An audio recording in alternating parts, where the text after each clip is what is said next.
అక్క ఫోన్ చేసి అయితే ఒక మేకనైతే తీసుకురమ్మనేది. నేనైతే మందలకు పోయి మేకను పట్టుకొస్తున్నా. మేకను ఎందుకు తీసుకొస్తున్నా అంటే శుక్రవారం పూజ చేస్తున్నట్టు. శుక్రవారం పూజకు ప్రతిసారి మేకను అనేది కోస్తారన్నట్టు.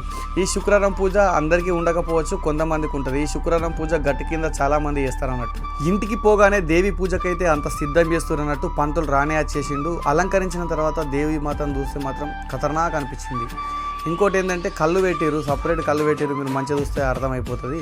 తర్వాత పంతులు అనేది పూజ స్టార్ట్ చేసిండు. పూజ ఫస్ట్ స్టార్ట్ చేయగానే బొట్టు పెట్టుకుంటా శరణు మాత శరణు శరణు శరణు మాత శరణు శరణు అనుకుంటూ బొట్టు పెట్టిండు పంతులు. బొట్టు పెట్టిన తర్వాత అయితే మేకకైతే మా అక్క మంచిగా మొక్కి దేవుడా అన్ని మంచి జరగాలని కోరుకోగానే జడితిచ్చేసింది. జడితిచ్చేసిన తర్వాత కూరనైతే కొట్టిపిచ్చేసినాం. తర్వాత పొయ్యి మీద వేసేసినాం. దేవిని అలంకరించిన తర్వాత అయితే చాలా బాగా అనిపించింది నాకు. మా చిన్నోడు బొట్టు పెట్టుకొని ఉంటే అచ్చం ఆ శివుడే కిందికి దిగి వచ్చినట్టు అనిపించింది. పూజా కార్యక్రమాలు అన్నీ అయిపోయిన తర్వాత హారతిని పాటలు పాడుతూ హారతిని ఇచ్చేసారు అందరూ. ఇక్కడ తెలంగాణ స్టైల్ ఎట్లుంటుందంటే మనము బెబ్బరు తింటాం, ఇక్కడ గట్టి కింద సైడ్ అయితే మక్క బుడాలు తింటారు. మా బావ అయితే తినడు కాబట్టి మెల్లుమేకర్ వేసుకుంటుండు. ఇక సుక్క ముక్క అంటే కళ్ళు ఖచ్చితంగా ఉండాల్సిందే మనకు. మా బావ నేను ఇద్దరం కలిసి అయితే కళ్ళు తాగినాం. నాకు నచ్చకపోయినా మక్క బుడాలు అనేది తిన్నా. నాకు బెబ్బర్లు అంటే ఇష్టం.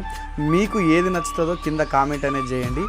ఇవన్నీ అయిపోయిన తర్వాత అందరినీ పిలుచుకుంటారు అన్నట్టు. వాళ్ళు శుక్రవారం పూజ ఉన్నా లేకున్నా అందరూ వచ్చి తినిపోతారు అన్నట్టు.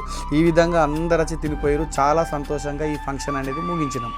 ఈ వీడియోకి ఇట్లా నచ్చినట్టయితే లైక్, షేర్, కామెంట్. శ్రీధర్ అన్న, దుబాయ్.